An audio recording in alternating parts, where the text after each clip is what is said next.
Please stop scrolling, it's urgent. Here are 3 things you need to know about the Africa food crisis right now.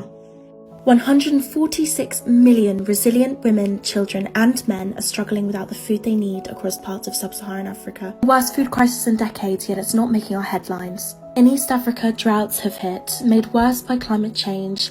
This has left lands bone dry. Crops can't grow and livestock are dying. People are at breaking point. In Nigeria, the worst floods in decades had hit, made 80 times more likely due to climate change. With your help, we can reach more people with the vital support they need. Please share this video and raise awareness today. Putin announced this week that Russia will begin using the Chinese yuan for international payments instead of the dollar. Saudi Arabia is also in talks with Beijing to do the same thing. Speaking of Saudi Arabia, meanwhile, they are in talks with Iran as well to consider an economic alliance with China and Russia. And they can even be joining the BRIC countries, which is an acronym for these countries here, Brazil, Russia, India, China, and South Africa. These countries all have emerging economies. So what happens if our economy and the U.S. dollar are no longer the world's dominant currency? Former Assistant Treasury Secretary and host of the Monica Crowley podcast, Monica Crowley, is here to weigh in. Monica, great to see you this morning. Let's start right there. What happens if these emerging economies move away from the U.S. dollar towards the Chinese yuan? Well, good morning, Will. It's great to be with you. And it's really hard to overstate exactly how catastrophic the abandonment of the U.S. dollar would be as the world's global reserve currency. Look, since the end of World War II, the dollar has been the safe place to go, and it's been backed up by a couple of things. It originally was backed up by gold, but President Nixon took us off the gold standard, so there's no hard asset backing up the dollar anymore for the last 50 years. But also it's been backed up by the strength and economic power of the United States and the fact that oil has always been traded in dollars. If that were to end, that would mean the end of the U.S. dollar. Look, there is a perfect storm happening right now, Will. The world's reserve currency, being that, having that status has been a real privilege, but we've abused the privilege by wholly reckless monetary and fiscal policies over many years, certainly over the last couple of years, which has really devalued the dollar. On top of that, now you do have this perfect storm of Biden's weakness, his war on American domestic energy production, the Ukraine war, and as you point out, because of all of these things, we've got America's enemies led by China forming a new economic bloc.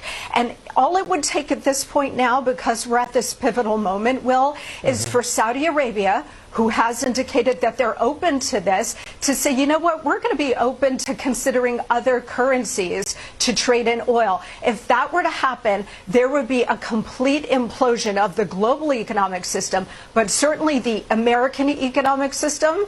And if that were to happen, you'd be looking at sky-high inflation, just raging Weimar Republic kind of inflation. If you think inflation is bad now, just wait. But more importantly, we would lose our economic dominance and we would lose our superpower status. Monica, the world's reserve currency, you said it's a privilege for the United States for the dollar to have been the world's currency. How does that relate to each individual American? How has that changed or impacted or improved our lives throughout the last several decades? Yeah, I mean, it's given the United States incredible dominance in the world in terms of the economic system and in terms of trade. It's kept prices down. So whether it's energy prices, whether it's your food prices, the entire global economic system is reliant on the safe and secure dollar.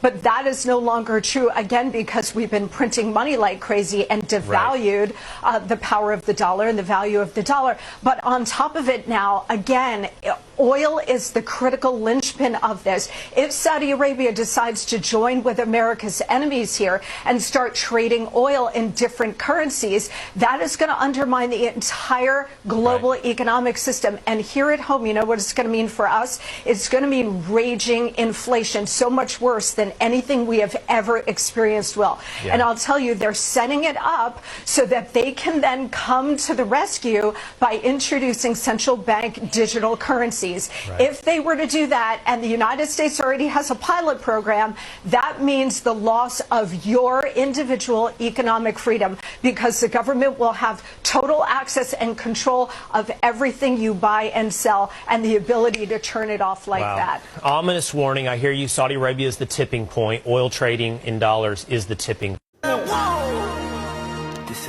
Project X. This ain't what you want.